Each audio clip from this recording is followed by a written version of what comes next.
Hey, welcome to episode 2 of Send in the River podcast.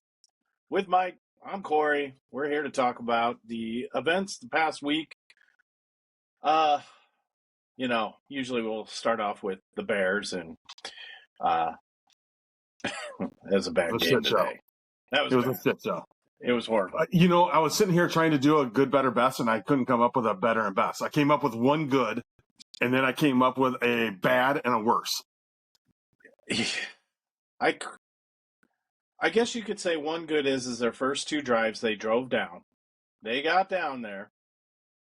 But again, no touchdowns. Field goals. Yep. That's about it. That's it. There was nothing else in there. I had as my good, we might as well just go into that. I had as my good as I thought Rome played well. He had well over 100 yards receiving. I thought he was the only one out there that you could say, okay, he looked like a star player today. Yeah. I think, looking at it, and I think Caleb had a very bad day, and I also think he had an opportunity to have Colston Loveland to have a really good game. Without Komet there, and that started off with them hitting him right off the bat. Right off the bat, and then there was one play where he had Loveland coming across, and yes, Caleb was under pressure, but if he would have just slowed down mentally, he had Colston wide open, and he threw it that way. He just kind of threw it away in the general direction. But if he would have just lofted it there is no chance of it being picked. It would have been Colston's ball. And, whether, he would have got yardage. I think that's the difference, though, between you and me is I still look at it and think he's a second-year player, and what other second-year player is going to make that throw? I didn't look at it, and I didn't think he had a good game. So my good was My good was Adunze. My bad was Caleb. My worst was I thought the O-line was bad, and I thought Ben Johnson was bad. I didn't think Ben Johnson helped him out. They went to Colston Loveland on the rollout, the very first play. Why didn't they go back to something similar to that? I thought after that it was pretty much just drop back. Other than the one screen pass to Swift that went for big yardage, they just let the pass rush just kind of dictate the game, and I didn't think the Bears adjust to it. I didn't think where were quick slants at? Everything was a quick out. Where were quick slants at when they're blitzing? Right. Sorry, my dog's in the background. No, that's great. Well, no, Ben Johnson had a bad game. He abandoned the run, I think. Yep. I think they got in a rhythm with Swift only had 11 carries. Yeah. And I think once he strayed from that, because the first 2 drives, they were running the football well. They weren't awesome at it, but look, you're getting 3-yard chunks. That's all you need. They were mixing it up well. Yep. And then, but Caleb, he still has that hesitation, and he just doesn't trust. I don't know what it is he doesn't have trust in. His ability to make the play. Is he scared to make a mistake? He had good throws in the fourth quarter under 3 minutes because he wasn't thinking. I think he's overthinking. Yeah. And it's really frustrating me, and it's getting to the point where it's like, you've got to turn a corner here. Like, he's had 2 weeks in a row where I think he's regressed the last 2 weeks. He's definitely not looked as strong the last couple of weeks, and it may be a matter of the league is seeing, okay, here's what Ben Johnson wants to do with Caleb, and now they're catching up. So it's almost like a Major League Baseball thing. Now the Bears have to go back and make an adjustment. Well, the funny thing is I know Baltimore blitzed a lot. Mm-hmm. Caleb's been really good with the blitz. It's statistically. Today he just failed. But he just had a bad day. But to me, if you're going to beat the blitz, 1, you got to pick it up. But 2, it's got to be some short passes in there. Like I said, where's the quick slant? There wasn't. Everything was long downfield. Where was it? So was it? And this is the difference between you and me. You get so emotional during the game that you're like, somebody's open. We don't know that. We can't see that from where we're at. I'd like to see what they say tomorrow. Was there somebody open? Or did we just make mistakes, or did the coaches make mistakes and not prepare them for these things? Somebody's open. Somebody's open. Somebody is NFL open. I'm getting mad. I'm starting to get frustrated with the guy. I really am. And he's talented. He's so talented. I just don't get it. Like, I don't know if he's overthinking. I just don't know what it is. But hey, we got bad Bears. Bears can still turn around. Look, that was a big time win for Baltimore, and they're coming off of the bye. And I think Harbaugh's only lost 3 games coming out of a bye week. So, it's on the road. You're not going to win every game. Yeah. So taking a step back, yeah. Didn't Huntley beat them before a couple years ago? Has he has. But look, the Bears' top 4 cornerbacks are out. Today, what are you going to do? Right. Today There's nothing you can do. 2, 3 linemen, defensive linemen. It's good to see Sewell is back, so that actually kind of helps because he did had good. A bad penalty today, though. He did, but he did a good job in place of Kyler Gordon. Yeah. As a linebacker, but yeah, I mean he was good. I mean, so I was glad to see him back, and Kyler Gordon is glass, and it's frustrating. Hopefully Tyreek Stevenson comes back because he's turned around his career a little bit. Yeah. And after game 1, even something happened after game 1, I think, because he was pretty bad in game 1. Or was it game 1 or game 2? Detroit. I don't know. Maybe everybody was bad. Everybody was bad in game 2 against Detroit. So he's really turned it around. But yeah, that's the NFL though anymore though. And that's why to me they need to change the draft. They need to change the rosters. They need to add more people to the everyday roster because I'd like to know what the average amount of players each team is going through each year with all the injuries you got. Oh, a lot of teams. I mean, that's why the defense for the Ravens has been bad. They've gone through a ton of injuries on the defensive side of the football, and of course, you lost out on Lamar, but you get him back Thursday, and of course, that whole injury designation and my Twitter feed going off left and right all week about Lamar and how they botched that and whatever. Well, I'll tell you what though. For Baltimore, it was good for them to get Roquan Smith back because he played well. He did, but the thing about Roquan is he leads the team in tackles, but it seems like all his tackles are 6 yards beyond the line of scrimmage. So it's like he made a couple today that were not. Well, he made a couple today up around the line of scrimmage. Yeah. But that's bad. But the Bears' offensive line also hasn't been the best either. But no. Well, then that's my point earlier. Is that it wasn't all on Caleb today. The offensive line was trash today, and it wasn't. It's not. I don't think it's typically been that way, but it was not good today. What was the one play where you got all upset because Caleb? Oh, it was the one intentional grounding, and they ran 2 people. They ran I think Hamilton up for a blitz.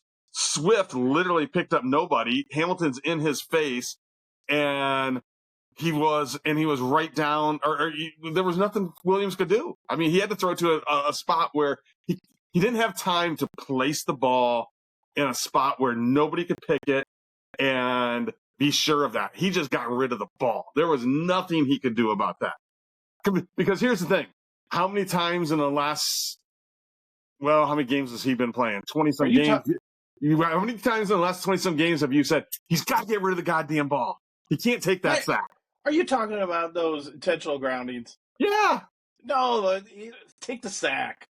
How many times have you said you can't take the sack? That was horrible. How many times have you said he can't take that sack? I mean, it's got to be a couple dozen in the last year and a half. Right. But, so now you're telling him take the sack. Oh, you got to take the sack on those. You can't take that penalty on that. That's the dumbest thing I've ever heard. Oh, absolutely not. Look, they The got a dumbest thing I've ever timeout heard. wasted. They lost 10 yards. They lost the down. Then they had to You do the didn't, you fire didn't waste. drill for You didn't do Santos, any who of missed it by the a yard. And dumbest if thing I've Caleb ever would have heard. just dropped his ass instead of throwing it away at So some take you. phantom So receiver while he's in the pocket, So we would have take. made that field So goal, have and your that could number have changed one the game. franchise quarterback take an unsolicited, just giving That him a could have free changed rein the to hit game. him. Change the game. Just give the guy a free rein and just let him crack him. Is your thought? Well, the only time that he tries to chuck it downfield is when he's about to be sacked. The other times, he just sits there in the deer in the headlights, holds it for 3.1 seconds, and then dumps it off to Swift. Because he can't find an open receiver. He doesn't know what NFL open is. Then how did Rome have over 100 yards receiving? Because he catch and carry. Yeah, catch and carry. Even that one play, it was like third and 8. And he dropped back, and he had plenty of time, and he whipped it in a panic to the guy 2 yards short of the first down, and the drive, punt, and then they go down and score. All I know is for 2 years I've been hearing, don't take the sack. You can't take that sack. And now today it's take the sack. Oh, he had to take the sack today because he was still in the Dumbest pocket. thing I've ever heard. Take the sack. He was still in the pocket, and he couldn't. He's like throwing it. I'll throw it. All my receivers are to the right. I'm just gonna chuck it left. There was a receiver out there. It was a few yards further. He got flagged. There was a receiver out there to the left, about 10 yards deeper. Are you saying it was a bad call? No. I mean, he clearly got rid of it. Yeah. He clearly got rid of it and dumped it there. Take sack, get the point. No, you don't take that sack. You get rid of the sack. You get that. Get rid of that ball and don't get your number one quarterback hurt. At this point, I'll take an injury. He needs an injury to sit for a bit. Next week, you're going to be going, that's what he was so good.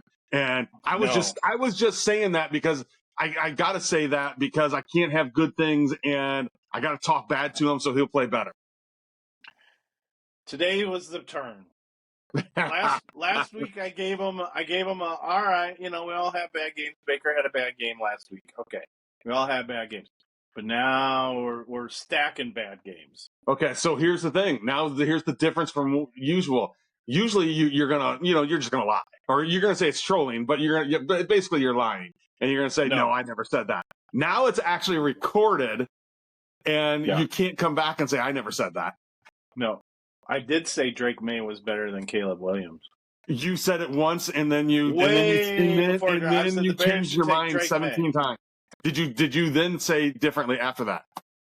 I tried to talk myself into it. No, you said differently after that. And then I said, you know what? After I talked myself into Caleb Williams, I look back and go, I should have just stuck with my gut and said we should have taken Drake May. Not Jaden Daniels. That guy is RG3 reincarnated. He's gonna be always hurt. He's nobody. Everybody can talk about it, but look, Corey's right again. Drake May. Yeah. Patrick Mahomes. Joe Burrow. You called Patrick Mahomes a second rounder. Hey, how's Deuce Hogan doing? He would have been good if he would have stayed. He would have been. If he would have stayed. How's that second rounder? How's that guy that you thought Iowa was going to get in the second, or Bears were going to get in the second round, Patrick Mahomes? I thought he was the best quarterback in the draft. That's not what you said. You said you can get him in the second round. And look. You said you could get him in the second round. Is that true or false? Oh, of course. You thought he was a second round player? Because I thought, man, you're too drunk to be picking Mitch Trubisky and Massage Boy, in the first round. But then you thought he was a second round talent. Ryan Pace was like, oh, I got this. I'm going to trade the 49ers because someone's going to try to take Trubisky. I remember I was up in Chicago coaching a softball game, and we were at the not the River Bandits, the Bandit Stadium. And when the Bears made that trade, and there was, I don't know, we were playing the Chicago area team, and I heard a little bit of shit in the stands, and I kind of then started looking at my phone and saw that they were taking Trubisky, and people in the stands are like, "What in the hell is going on here?" It was so bad. Even back then, people didn't like it. That's what it's like being a Bears fan. You liked it. Oh I no, yeah, wanted you liked it. Mahomes. You were all Trubisky No, because I said you no. were Once all a Bears Trubisky player, but I because always say once a Bears player gets drafted, I'm all in until you screw it up. you thought he was the man because you were all for that Khalil Mack trade. Oh, I was for that Khalil Yeah, it Mack was the trade. dumbest trade they could have made. It was a And great trade. did I call it back then? Did I say it back then? That was a great trade. It's just You like unfortunate the losing? coach you like Matt Nagy so much and Do you he hold on? Do blew you it. like losing? That was a good trade Why was that a good trade? in theory. Didn't work out. If you have a Because of the- quarterback, because if of the you have a Bears quarterback, organization. that's a good trade. And they Well, did if not I have a was the quarterback. general manager, Pat Mahomes would have been the quarterback, and we would have had Khalil Mack. But I'm not. You also So would have had that horrible I offensive cheered. line. Just like my theory with the Hawkeyes. Once you graduate Iowa, and if you don't get drafted by the Bears, you're dead to me until you retire in the NFL. Like you're not. I don't look at you. So you're on. You're not being honest because Patrick Mahomes wouldn't have been 100%. your quarterback. You were going to take him in the 100%. second round. You had somebody else pegged in the first round, right? Right. So Patrick No Mahomes would have been quarterback drafted. No, I had Patrick no Mahomes would have quarterback been in the gone. first round. I had What's no that? He was the first quarterback in that draft for me. But how were you going to draft him? You drafted somebody else in the first The only round. reason why Mahomes got drafted is because the Bears said, "Oh, let's get Trubisky," and then they got Trubisky. Just admit And it. then- You would have never gotten him. And then they were like, Texans were like, "Oh, well, let's get Deshaun Watson." And then I had to hear Chicago radio go, "Bears should take a Deshaun Watson," and he's in freaking towel heaven.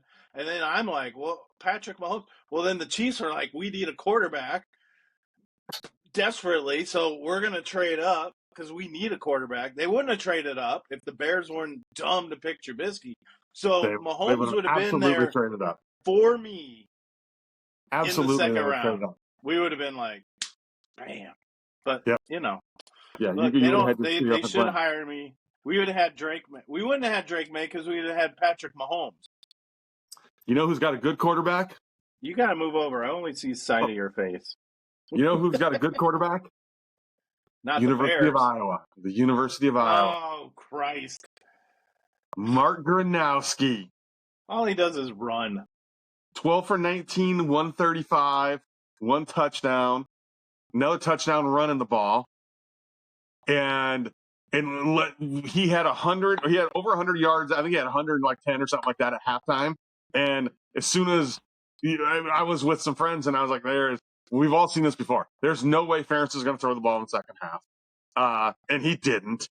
No, he wasn't going to do that. He would have had, if he would have had a normal coach, he would have been well over 200 yards yesterday. But he doesn't have a normal coach. Once he played, what? Yeah, I lost you. Oh, did you? Dang, I can't check scores on here. Oh, hold on. Jesus Christ. I mean, it's the first time you've used the internet. Celtics are 0-3. I can't check scores. I told you. Fucking told you. God dang, man. Lottery. When I love Luka, but when he's one of your rotation guys, he plays. You and I might as well be playing defense. I do like the Gonzalez kid that they drafted, though. I do like him, but he started today, which I was shocked that they actually did that. But 0-3. Yeah. Well, hey, that's all right. We'll draft Boozer. We'll get Tatum back, so we'll be fine. Could end up being a San Antonio Spurs type of thing. It will be. Yeah. Oh, that still ticks me off to this day. Sideline guy just got decked by the Denver running back. Tim Duncan should have been a Celtic. That was Tim. It was Tim Duncan and David Robinson. And Robinson, if I remember correctly, Robinson got hurt. Yeah. Duncan, and they got the number 1 pick. Then they drafted Duncan, and Popovich was the general manager and made himself coach. Yeah. Celtics would have taken Duncan. They said they would have taken Duncan, and it still ticks me off to this day. There's a lot of look. I know there's a lot of banners, and they're the only team in my world of sports that wins consistently. But if Len Bias wouldn't have snorted the old happy sugar, The Booger Sugar, there wouldn't have been no Bulls era No, 90s. bullshit. Len Bias Bullshit. would have went down as probably the top basketball player of all time. He wasn't even the top basketball player at that time playing against Jordan in college.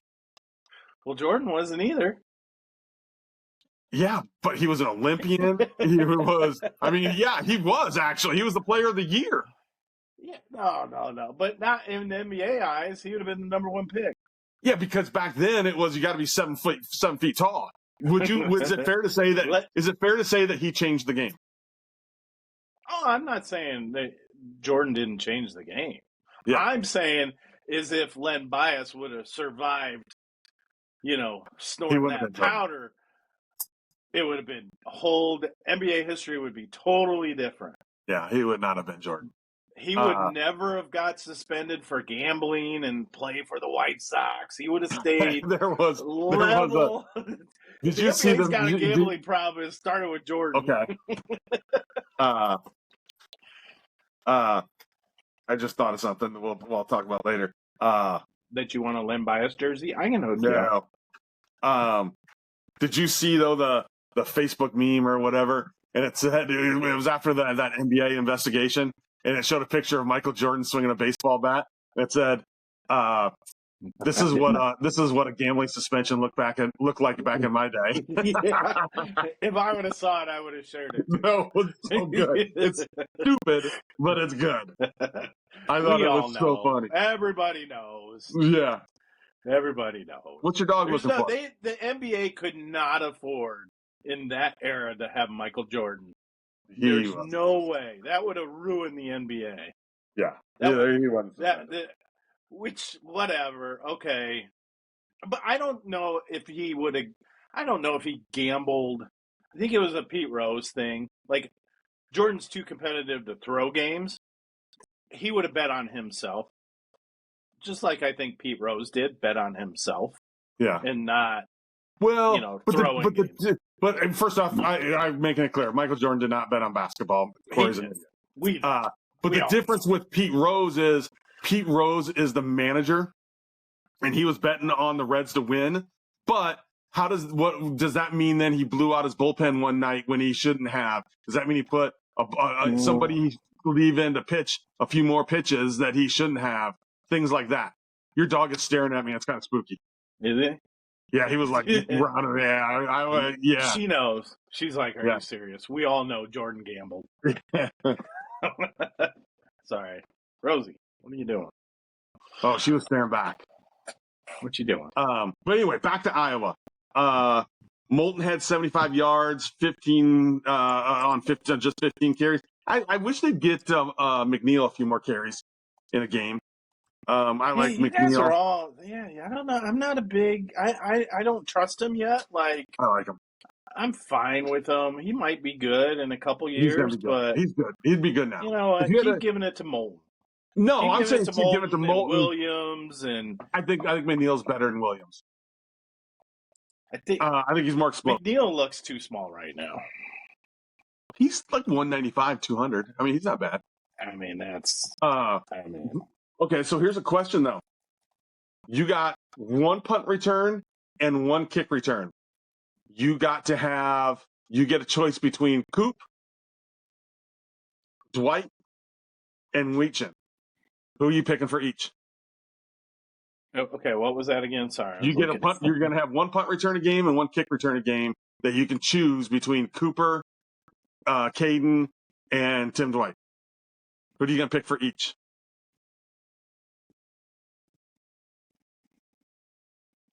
Well, Tim Dwight. On both? I would do Tim Dwight on kick. It would be a toss-up between Cooper and Weegan on punt. Yeah, I would have 100% chose Dwight, too, for kick. If you would have told me a year ago, or if you would have told me even 6 weeks ago that I would have to choose between Cooper and Caden, I'd be like, yeah, it's Cooper all day long, but I'm not so sure anymore. I think it might be a toss-up. Cooper did get screwed out of that one fake. Oh, yeah. You never got damn touchdown. Remember goddamn Dan trying to tell us, Denny, trying to tell us that he was wondering why Cooper was waving his arms like that, and he was saying, what's this fool waving his arms for? Nobody thought that. Nobody thought that. Nobody thought that. That was not a fair catch. It wasn't an illegal fair We all catch. know. Yeah. He was running and pointing, and he can't run with his other hand still. I mean, that's not how you run. That's moronic. Yeah, that's an asterisk in that game. Absolutely. For me. I mean, Iowa did have a chance. They had time to try and win it. Bad offense. Yeah. Yeah. But that would have been the game with that. Yeah, it would have been over because Minnesota was going to go down and score. Right. Yeah, but, I mean, to me, it's a toss-up. If Weegan runs a couple more back this year, then, maybe he takes the lead in that one. I mean, obviously Cooper's a better all-around player. Yeah, and Cooper's probably a little bit stronger and with very sure hands. And he might be able to hold off a tackle better, which he did against Minnesota. Weegan might be a little bit quicker. Yeah. Cooper, I don't think he's given up a touchdown yet in the NFL. No, not in the pros. Did you see him take that ball away from who was it last Jefferson? Week? Yeah, Justin Jefferson last week. He just took it away from him. Yeah. That was impressive. Yeah. Yeah. Look, Weegan's great. I have no problem with him, but I'm still I'm still leery with Iowa. Look, I think they make the college football playoffs if they win out. Oh, there's no doubt about it. But there's always that one game where they, to me, and I've said it before, and it's probably going to be USC. Yeah, I agree. I was talking about that with Matt yesterday, and we were talking about the schedule coming up, and two things are going to happen. I'm stunned that Iowa's not ranked this week. Stunned by it. But I don't see any way that they don't get in the rankings the following week because the Big Ten doesn't want Oregon going in and losing to an unranked Iowa team. They don't want that to happen. Right. They're going to make sure Iowa's ranked. Somehow, some way, Iowa's going to get ranked the following week because it's going to be a major – it's either going to be the Fox Big Noon kickoff or it's going to be the 2:30 game, and they're going to want two ranked teams in there. Crowd's got to bring it. Yeah. Crowd's got to bring it. I'm with you, though. I actually think Iowa wins that game. Did you hear the CBS guys after the game? Yeah. They loved Iowa. Yeah, they're pumped up. They were loving on Iowa. You don't hear that very often. You just got to win out, man. Just got to win out. I'm with you. I think they beat. I'm not saying. I think they beat Oregon. I'll say this. I think they'll beat Oregon. I think that USC then is the key game. Yeah. I think USC is the big game because Iowa just craps their pants every time they go out west. What kind of scares me is when Kirk Ferentz went for that field goal for the end of the half against Penn State. Yeah. And now I fear he's going to be extra conservative. Yeah. And he's already conservative. And sometimes I might want to take a chance.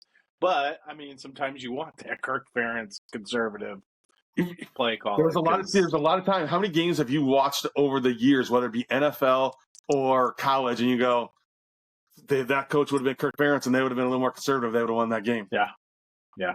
A lot. Why are they going for it on fourth down here? I've said just punt the ball, get the 3 points, and then they don't get the 3 points, and then they lose by 2 points. Yeah. I've seen that a lot over the years. So who do you want, Jake Moody or Cairo Santos? Moody.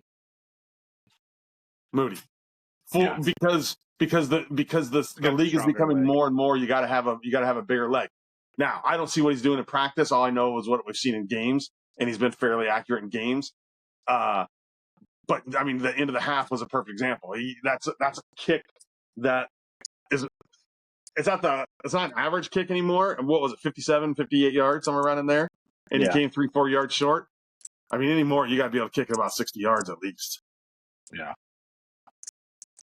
Plus, we saw it in week one. You got to be able to get the ball through the end zone when you kick off if you need to. If you get to that point where you don't want to run your clock off. Yeah, so what did they do? They put him back on the practice squad, or did they? Yep. They? Yeah. Yep. So what it'll come down to, I think this is what the Bears probably are doing is, hey, let's stash them on the practice squad. If someone tries to claim them, then the Bears can sit there and say no, but they have to bring them up, They and have to put him back on. Yeah. Then then they they have to put them release on the Santos. roster. Yeah, Yep. Then then they they have have to to release release Santos. Santos. So maybe this is kind of their audition. I don't know. The Bears too smart or smart enough to think that way. Ben Johnson is. No, I don't know. Not Ryan Poles, but yeah, I don't know. Hey, did you see that the Iowa basketball team had another scrimmage? yeah, I forgot to look that up. How did that go? They played number 10 Texas Tech. Apparently, they lost by double digits. Apparently, they were down 20 at one point and fought back to get it to about a 10-point game. I saw where Sturts was in double figures, but only 5 for 14 shooting, which is a problem. And they shot less than 20% on over 23 pointers. They shot only 20% on it. Where was that at? At Carver. So the 15 fans behind the basket didn't make a difference? That's the dumbest thing I've ever seen. What if somebody said, well, it looks like they're preparing for a 5th grade chorus concert. You're right. It looks so bad. It's got to be bigger. There's no way that's maybe we're not doing it maybe we're not seeing what it's going to look like. Maybe that's it. But I don't know. That looked pretty bad. That looked pretty bad. It's embarrassing. That stadium needs to be redone or build a new one. I saw where Tate Sage. I remember when he committed. When he I think he was going to go Drake. Then he committed to Iowa. And I was watching high school. I think he's from Oklahoma. About 6'7", 6'8", 6'9" kid. And I remember watching his high school videos. And I'm like, oh no, this kid can play at the D1 level. And apparently he's been pretty good. He played really well in the scrimmage. Had double figure scoring and played well. I think he's going to be a good ball player. You know me, when it comes to recruits for college, I kind of, probably I blame Kirk Ferentz for it probably because he takes 1 stars and makes them NFL players. So I don't. Yeah, it's kind of exciting to read up and say, oh, okay, yeah, this kid looks like he can be the real deal, but I don't put too much stock in it until that's one of those kids that, going to play 1 year and move on to the pros type of thing. Yeah. But nowadays, usually they would just go to the G League. Now the G League's coming to the college. What is going on? That's the dumbest thing. Well, there was some pissed off coaches. There were some pissed off coaches. They should be. Yeah. You're going what are they going to do? I mean, how are they going to manage that? Yeah. So we're going to get to a point then somebody goes, it could, we're going to get to a point where, somebody commits for the draft, gets drafted in the 2nd round and says, screw it, I'm not going to go now. What's the difference between that and the G League? Right. That's a pro move. Yeah. If you get drafted and you're in the G League, or even if you just are non-drafted and you're in the G League, your college career is done. As far as that's the way I look at it. Once you sign a pro contract, you're done. But now here's the other thing, though. So what would be the difference between some of these guys playing in European pro leagues and coming over and playing college?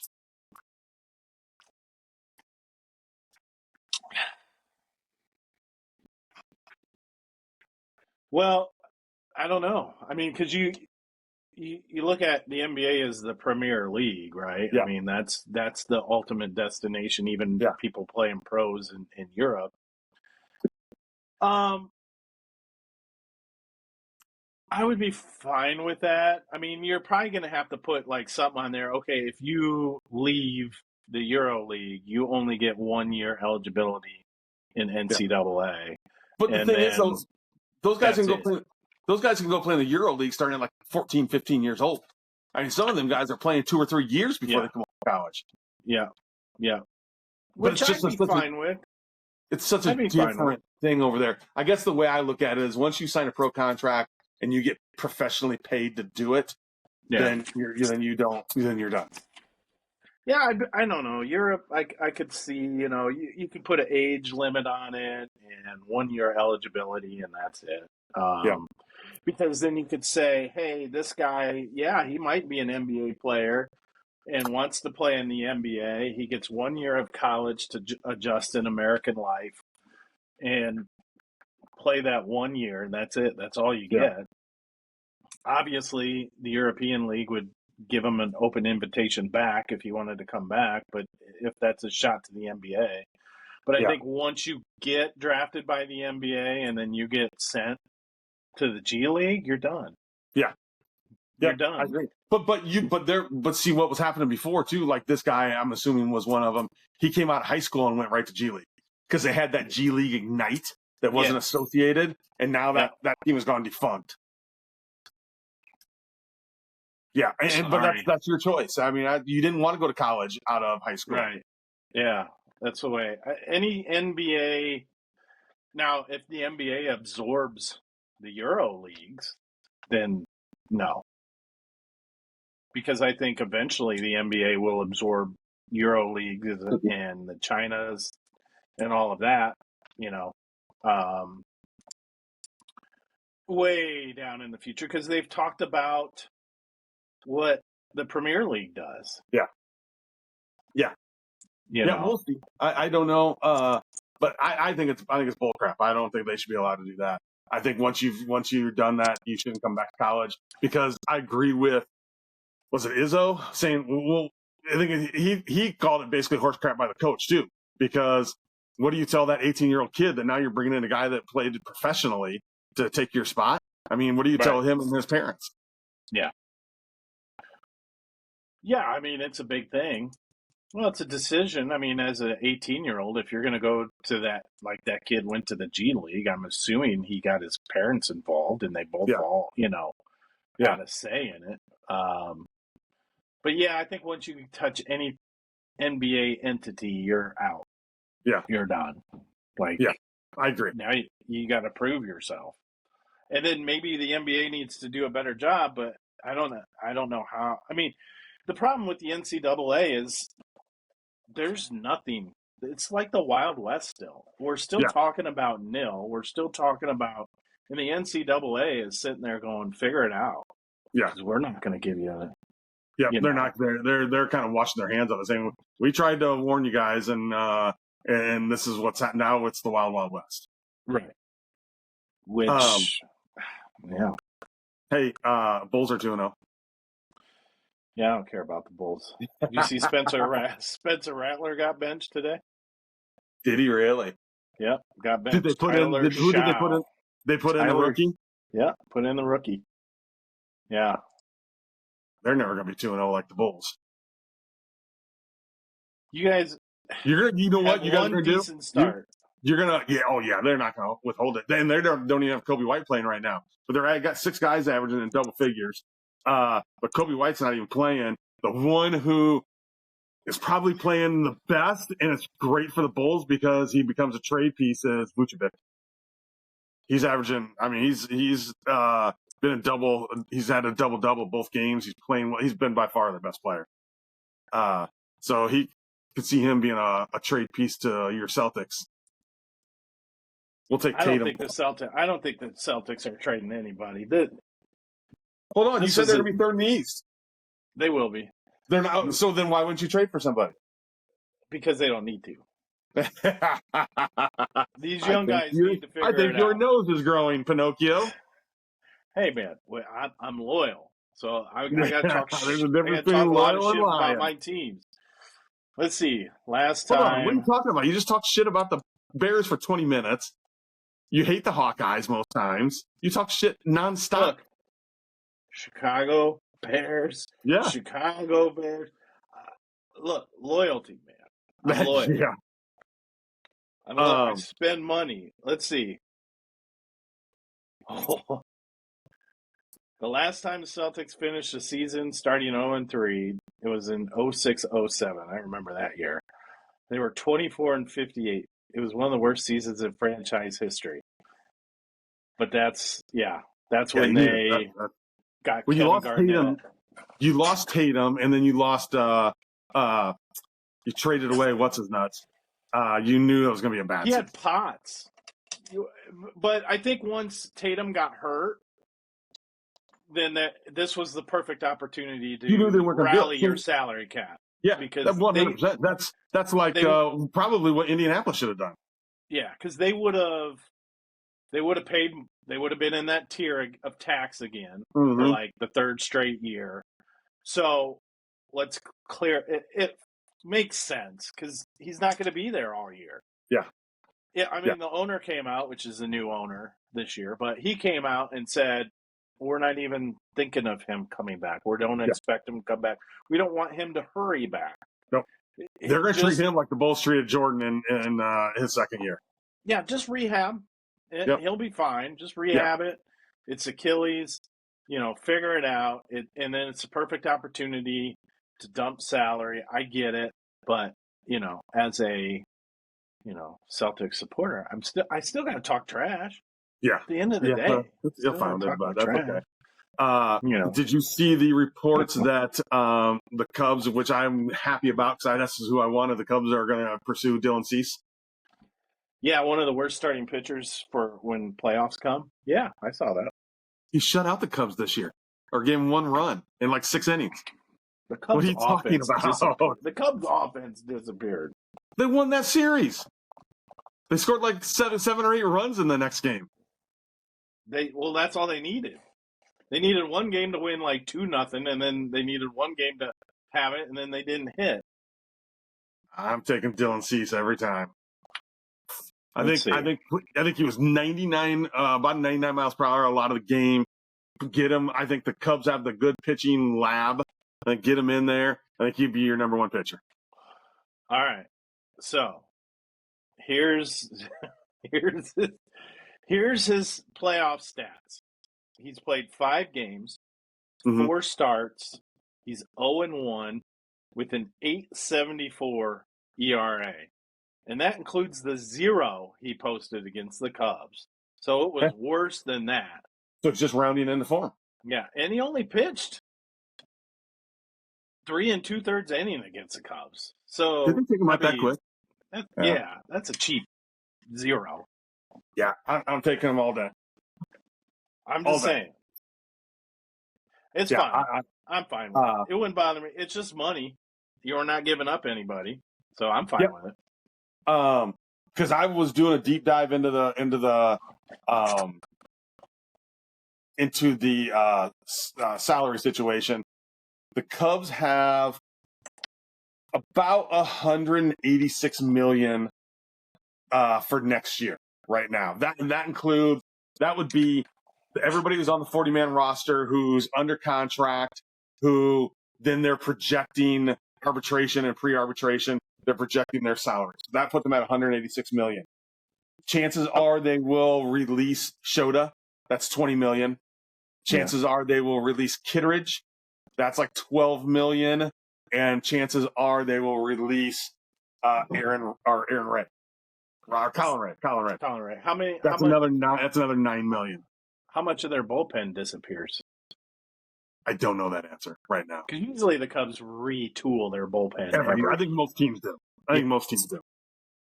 But I think so that leaves them at about $175 million then. And I think that first tax threshold is like at 145 or 245. So that leaves them somewhere around $70 million for free agents. The bad part is, though, the best free agents all used to be Cubs. You got Tucker, you got Bellinger, you got Dylan Cease, you got what's the second baseman's name? Who they traded away? Who played for the Yankees and this year played for Detroit. Oh yeah. The hell's his name? They traded along with Jimenez. Yeah. The hell's his name? But I just don't. To me, it's go get Kyle Schwarber. If you're not going to get Tucker, go get Kyle Schwarber and go get Dylan Gleyber Torres. Gleyber Torres. That's it. Yeah, go get those 2 players. Is it safe to say at this point,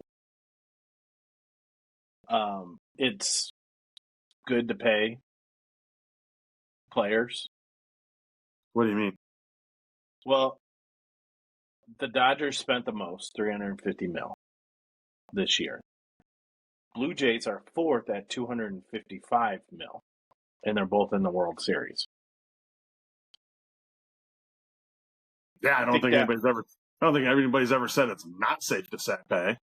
well, a lot of people are like, I'm rooting against the Dodgers because they spend all this money. And No, I say, why are you rooting against the Dodgers because of that when other teams should spend? And it proves that other teams should spend, including the it's Cubs and whoever, because the top two of the top four teams are in the World Series right now. it's for me. It's not a matter of I'm rooting against the Dodgers because they spend. I'm rooting against the Dodgers not because of the Dodgers, but because Major League Baseball has allowed them to circumvent the salary tax system. They've deferred all this money for 20 years, whatever it may be, and that's fine. If you don't, if Shohei and then there's one or two others have these deferred payments, if they don't want to take their money for 20 years, I don't give a frog's fat ass. But their AAV should still count against their tax for this year, and it does not.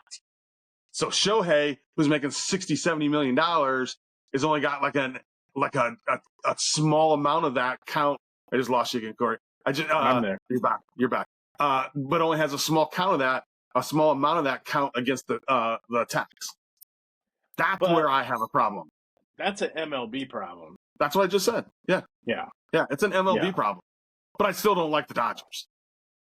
Right. It's fine to root against the Dodgers because you just hate the Dodgers. Yeah. But people out there, I hate them because they spent this money. Well, MLB allows them to spend that money, and I have no problem them spending the money. Doesn't do that. They can have a salary of $1 billion as far as I'm concerned, as long as then every dollar that they're spending that year counts against that year. Right. But that's why I like the NFL, and that's why I'm a huge fan of the NFL, is because there's so much parity. Now, granted, the Bears have sucked the last 5-6 years, but since 2018, but there's parity there. Like a normal run franchise, not incompetent like the Bears were. I think they're turning the corner, obviously, but a competent franchise, you can win year to year, have a bad year, win the next year. You're competitive almost each game, except for today with Carolina, but in Buffalo. But you're competitive. You had 1-5 Ravens at home, beating a 4-2 team. Yeah. Made the 4-2 team look stupid.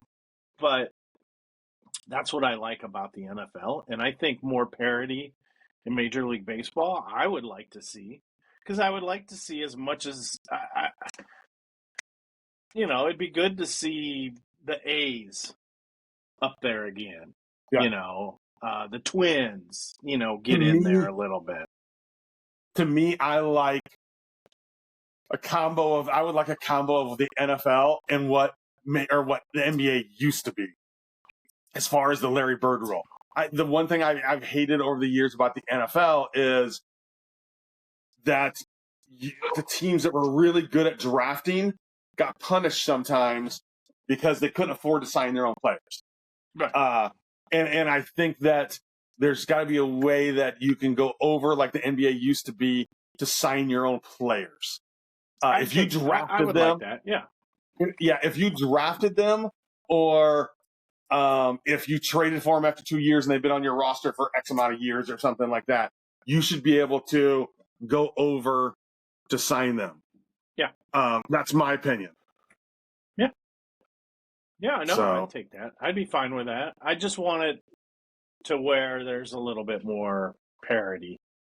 And I get it, 162 games. But yeah. No, but going back to the Cubs, yeah, I want Kyle Schwarber. Yeah. I want that guy. 50 home runs. Yeah. Yeah, okay, you're hitting 238. I don't care. Yeah. I know you're going to hit a big home run in a moment that we need. Whether it's in the regular season or the playoffs. Yep. You've got your on base guy in Nico Horner. Let's do it. And then I saw rumors that Nico might get traded to the Red Sox in the offseason. I don't see that. I don't see the Cubs. The only way they would do that is if they think they can move Shaw over to play second base, but I don't even know why you would do that. I mean, there's a lot of Bregman heat out there right now. I'll tell you who I don't want is I don't want Suarez. I think the guy's, 36, 37 years old? I don't need that. Yeah, well, if you're getting Schwarber, who's getting up there in age too, you don't want Suarez and Right. Schwarber. But yeah, no, I would say get Schwarber. That's your Kyle you're going to sign. Tucker doesn't want to come back. no. I figured he didn't want to come back when there was kind of reports he was disappointed that, really disappointed that he got traded to the Cubs. And one of the worries was that it was a cold weather city. You know, he's a kid from Tampa. It's not like Bellinger. Bellinger wanted to stay, and his wife loved Chicago. Yeah, loved it. So I don't want to resign him because I think he's been every other year here for about 6 years. He's had a good year, so next year he's due to have a bad year. I'm fine with it because he can play multiple positions. Yeah, he can help PCA out if PCA needs a day off. His normal 3-day I know rest. We're saying go get Schwarber, but they really need a right-handed bat. Get Schwarber. No, I still get Schwarber, but you still need some help on the right side because sometimes against those right-handed or those left-handed pitchers, you got PCA out there. You've got Happ, who's atrocious against right-handers or against left-handers. Swanson. You've got Nico's a right-hander, Shaw's a right-hander, but neither of them really have a whole lot of pop. You got Tucker behind or not Tucker. Bush at first base. Well, okay, here's a question for you. Will Ballesteros see time behind the plate next year? He caught in the last game of the season. Apparently, for all reports, did well. And I don't, unless he's a bad arm or can't block, the calling pitches thing I think is nonsense anymore because you got the pitch comm system. Figure it out. He doesn't have to call pitches. He can just hear pitches being called. Is Carson Kelly a free agent? I thought he was 2 years. He's 2 years. Yeah. I mean, I see a little regression from him, though, to be quite honest.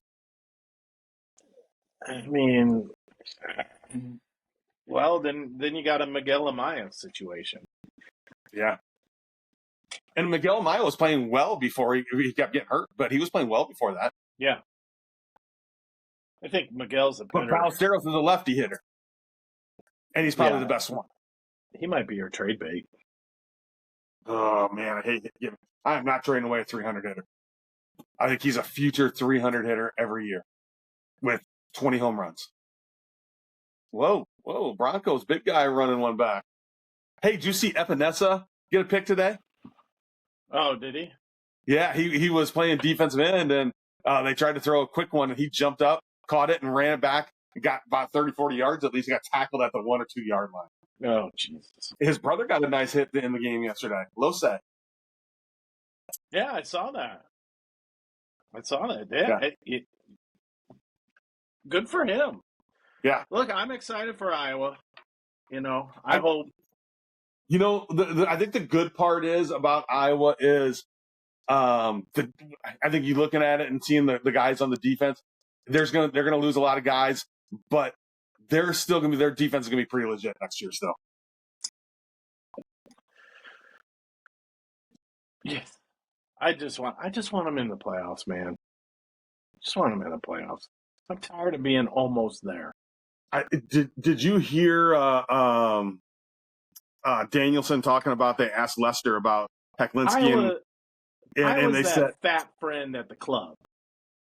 The one, the hot chick's getting hit on, and then you got the fat one over there that gets pissed off, and sometimes she scores a win, sometimes she doesn't, but she just doesn't make it too far, and that's Iowa. They're close. Yeah.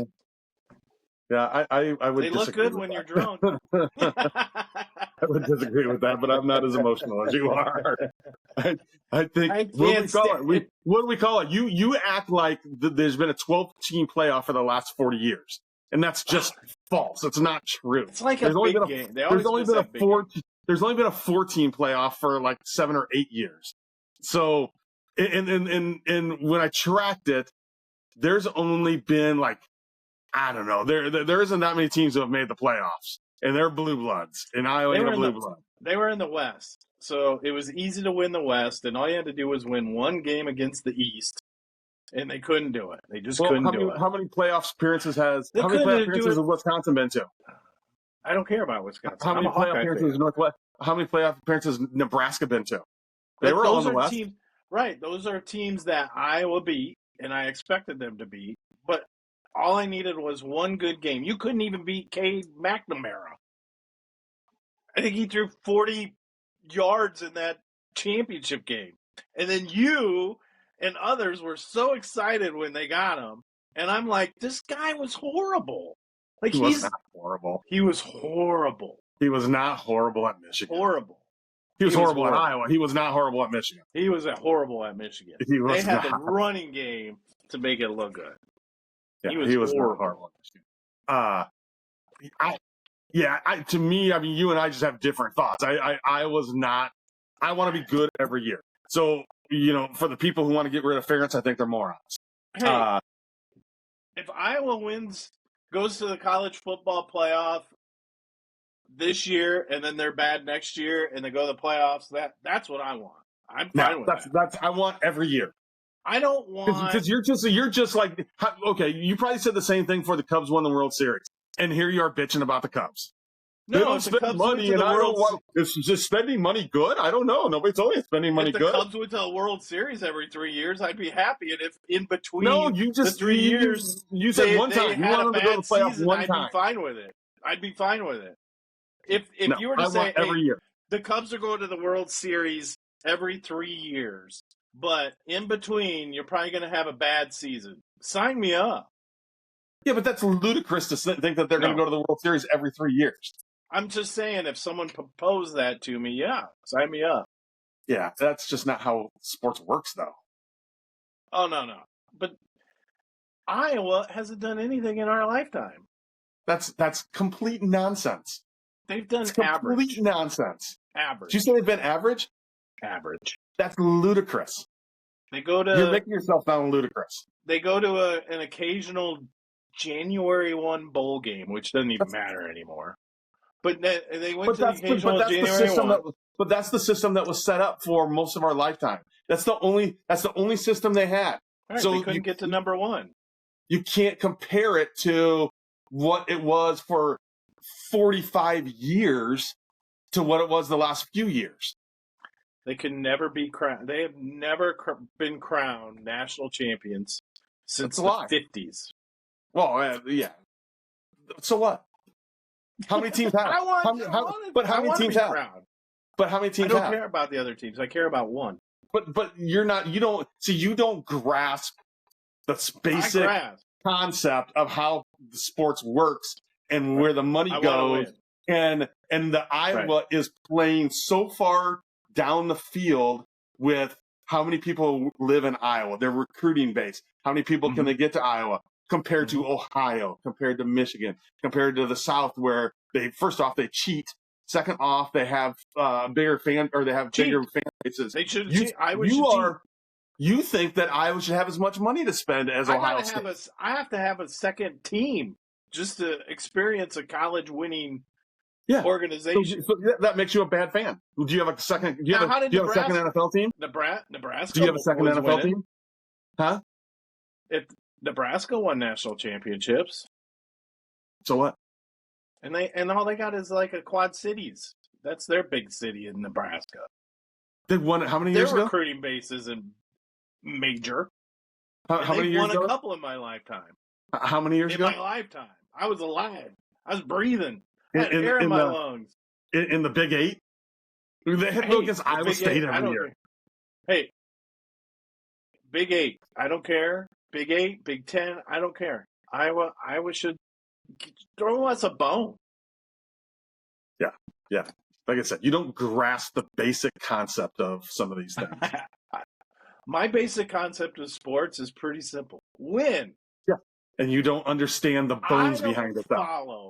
I don't follow my teams and root for them to be average. Who does? Follow them to win. Who does? Who roots for their team to be average? Iowa fans. No, that's we sit there and get stuck in a cycle. We get stuck. I'm guilty of it too. We get stuck in a cycle. No, that's a lie. I want Iowa to win every single game, and I root for them to win every single game. I don't believe it's realistic for it, but I root for them to win every single game. But they've had opportunities, and they blow it. I don't see it that way, but it's all right. I'm not emotionally. Michigan State, stunted. They blew it. Michigan, they blew it. When they got number one in '85, they eventually blew it.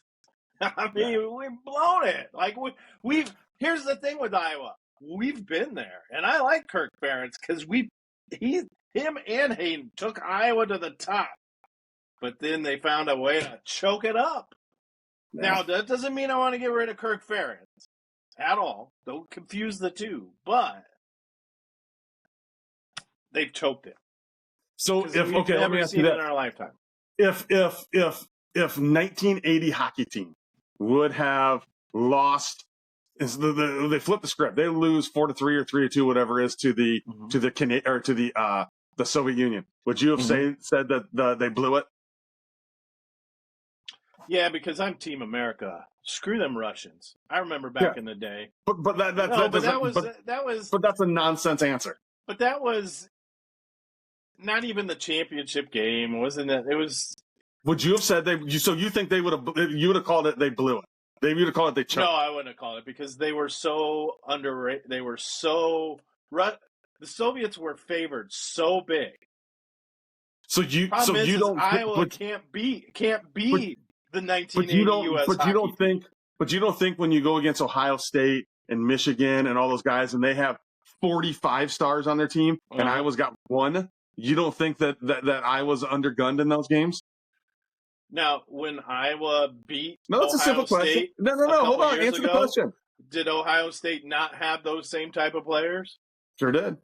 Right. So do that in a key game, not some October fall festival.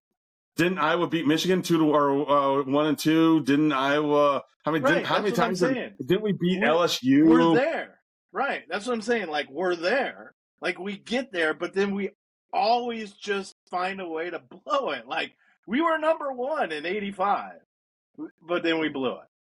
2002, that was the team, right? But what did we do? We had that stupid loss against the Cyclones.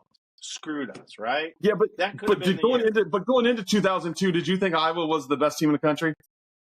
Nobody did. Nobody thought that. But what didn't even know who the quarterback was when you're there, and then you had that chance to make it to the playoffs, and then you blew it against Michigan State. You pissed yourself against Michigan State. That one I will say that they blew it. That one 100% they blew it. Yeah, and that one they 100% Michigan blew it. And Cade McNamara, they blew it. Like that's you had Spencer Petras as your quarterback. And Brian Ferentz as your offensive coordinator. I agree, but we got there. Thank you, Kirk. Yeah. We got there. Thank you, but Phil we Parker. Blew it. True. But we blew it. Like, I don't look at that as they blew it. They blew it against Michigan State. They had the game won in the final minute against Michigan State. They blew it. Okay. I don't see that the other way around. Let's look at Iowa right now. Right? Mm-hmm. I think they went out. They're in the playoffs. Period. It's right 100%. There for them. It's right there for them. And especially if you beat Oregon this week or next week after their 10 college gets 10 bye weeks. So after this their bye week, like if you beat Oregon, like that's huge. Like your prime opportunity at that point. Yeah. Yep. I agree. But that doesn't necessarily I look at it as they blow it if they lost at USC. I don't look at it that. That's where they blow it. That's where I look at it. Like I think if they're going to lose, I think they beat. I think we said earlier. I think they beat Oregon. I think they lose to USC. Yeah, but I still look at it. And go USC probably. What do you think USC spent on their roster compared to Iowa? That's fine, but I think Iowa can beat USC. I think they can Iowa loses to USC, But there's the difference, though, Corey, is you said you think Iowa can beat them. You didn't say Iowa's such a better team than them. Can beat them doesn't mean, to me, signifies that if you lose, you didn't blow it. I think, the opportunity is right in front of them right now. Yeah. We all know you went out, you're in, man. And yeah, I'm happy. 100%.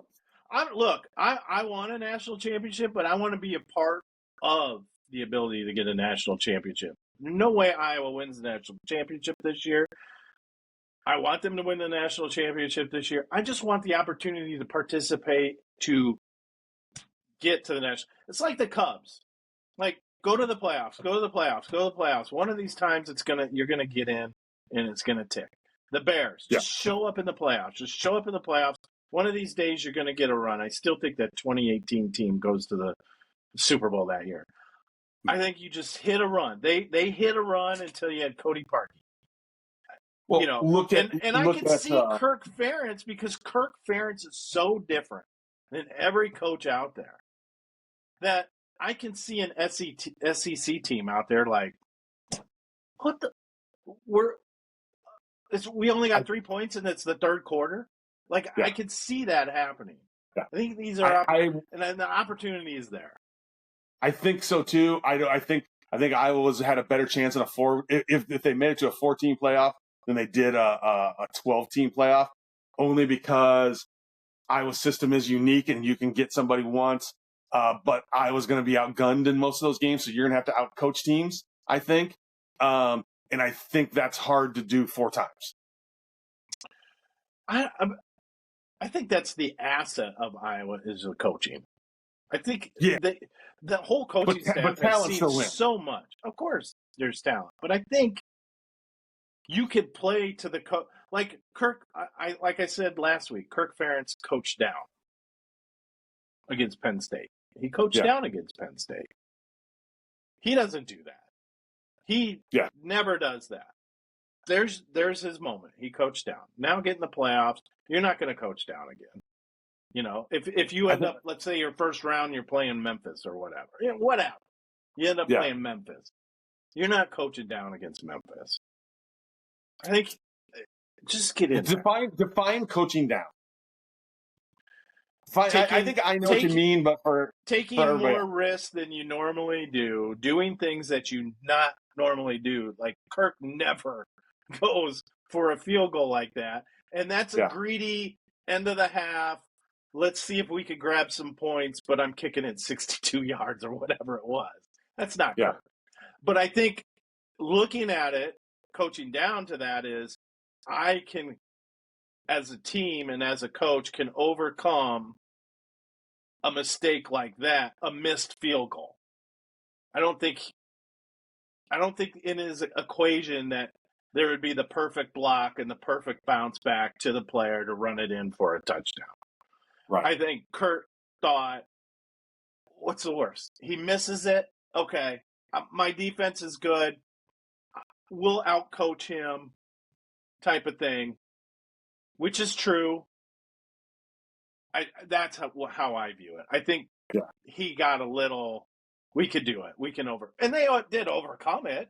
Yeah. I mean, let's be fair. They did overcome it, but that's what I mean. It's not that Kirk is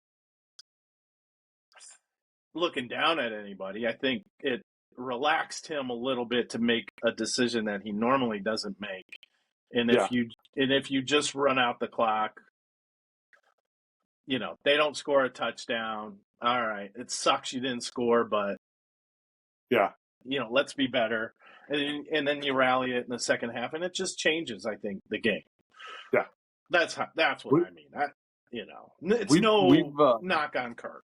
I get it. Well, we've been going for an hour and 15 minutes or so. Do you have a sitter play for the week? Okay, my play. All right. This goes out to my kid, Ryan. CNR Paranormal.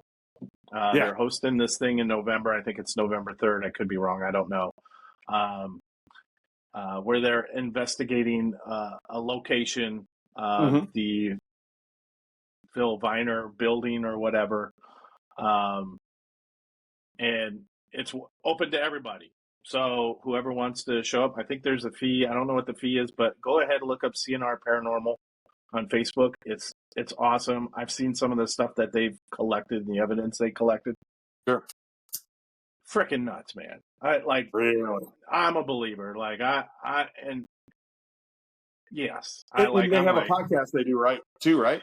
They do. They do have a podcast. It's through Get Haunted. So CNR, look up CNR Paranormal and Get Haunted. You'll find all the information. Okay. They're with this national group now, and it's pretty cool. So pretty cool. He's got something going over there. So that's my good start. Whatever. Yeah. Do you want my sit or do you want to go to your start? You know what? I'm gonna go to my start. I'll go to my play. You know what's in play that I never thought was around in the way that we would have thought through movies and sort of things is the mob. The mob is back. Did they ever go anywhere? I don't know. Apparently not. But you saw the stuff with the NBA, and the mob is controlling poker games, and they got X-ray tables and shit like that. And then you start seeing some of the names. The Gambinos are still around. I mean, the Lucchese's are still around. Does this go all the way back to Lucky Lucchese? These were in movies that we saw. I think it's technology nowadays. And I think that makes it easier because before, what they do, the mob ran the docks. The mob ran these businesses, the garbage industry, this, that, and the other. And everybody knew it. But now I think you can kind of slide under the radar a little bit with more technology and such with gambling and all kinds of stuff. Did you see the X-rays? The glasses? No, I haven't seen pictures of them. So I guess it's part of the card. Oh, yeah, I did see it. I did see them. Yeah. Yeah, so it's like part of the card in that the card had the ability, and when you looked at it through the glasses, it was big A on there, with a heart or a diamond. It was pretty interesting. Crazy. Yeah, yes, it was pretty crazy. Mob's still around. Yeah. I'm gonna mess with who knew? I did not know. Do your thing. Yeah. Do what you got. They apparently are. I mean, they not kill people and stuff like that, but it wasn't that they were still around. It was that the names were there. That it's like, hold on, those names are still around. They've been around for a century or more than a century. Yep. Just stay away from the Bears. Yeah. Well, my sit is a movie. Really? And it's one of the worst endings I've ever seen in my entire life. It's on Netflix. It's actually the #1 movie right now, and it's called A House of Dynamite. I was going to want to see that. So does everybody want to tell me because I kind of want to see it? But is it? It's like a nuclear. Is it? What's the movie when we were? I can give you a synopsis. There is a nuclear missile headed to the United States. Mm-hmm. They can't figure out who it came from, and it all revolves around that. But the ending pissed me off so much that it was one of those to where I went, I wish I could get the 2 hours back and say to myself, I'm going to skip this movie. Because it was actually pretty good. It was actually... Did they blame Trump? Is that what it was? No. No. No, I don't do that. I don't do what Democrats do. I don't... Only Howard Stern. Only Howard Stern. Because I paid for Howard Stern. I paid for Howard Stern. That's bullshit. You hate on things all the time because they don't have the same political ideology as you. Well, yeah. I mean, come on. Trump's the smart play all the time. I mean, everybody should realize that. But that's a no-brainer. But this movie, House of Dynamite, good movie. The ending made it one of the worst movies. Really? And it's because I have to keep that in mind. I'll tell you the ending. You just don't. Don't tell me the ending. Don't tell me the ending. I want to watch it. You're going to be pissed. And I want you to watch it before next podcast. Podcast, okay. Yeah. I want to, this isn't my sell at all, but Lynn and I watched That Perfect Neighbor the other day on Netflix. And it's all based off of body cam footage and footage at the police station and stuff like that. That's all it is for 2 hours. But it I heard had some it was rough stuff in great. there to see. It was good to see, but it had some shit that it's like, oh no, I didn't want to see that kind of stuff. Where like you see some notifications on things and it's like, no, I don't want to see that. That's horrible. Yeah. But so last night, here's my sit for the week. And I'm not going to tell you where we ended up going. But me and my buddies Matt Terrence and our wives watched the Iowa football game yesterday at a house, and then went to a place that we've all gone to before. We all love it. But the Iowa game had ended at 45 minutes beforehand. It was still fairly busy, but we ended up getting in there, and they clearly had the volume up for the game, so you could listen to it. They didn't adjust the volume when they turned the music on. And I'm telling you, you couldn't hear the person 2 feet away from you. They had it up so, and you know, you can say, oh, I'm old, whatever, which is fine.